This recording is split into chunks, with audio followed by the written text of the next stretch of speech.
Hey everyone, welcome back. Today we will use this simple Excel sheet to learn how to calculate taxes to be paid using formulas. And along the way, you will understand what relative and absolute cell references mean. Let's get started. I have my taxable income in column D, tax to be paid in column E, and tax rate in column F. So in cell G1, the rate is 0.07. Notice that I have entered it as a decimal. As you can see, this is a decimal number. Now let's calculate the tax for the first person.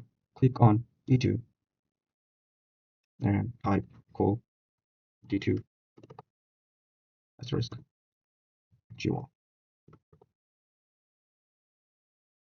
This means multiply the income in D2 by the tax rate in G1. Press enter and you will see result 70. Perfect.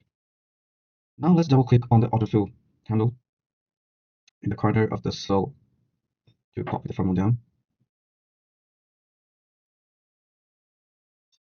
So it shows zeros appearing in D3 to D6. Wait, what happened? Only the first one worked and the rest shows zeros. That's because Excel used relative reference.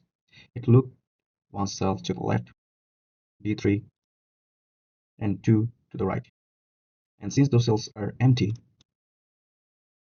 it's like multiplying by 0. So let's fix it.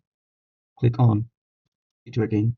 Off double-clicking the cell, go to the formula. Instead of double-clicking the cell, go to the formula above your sheet.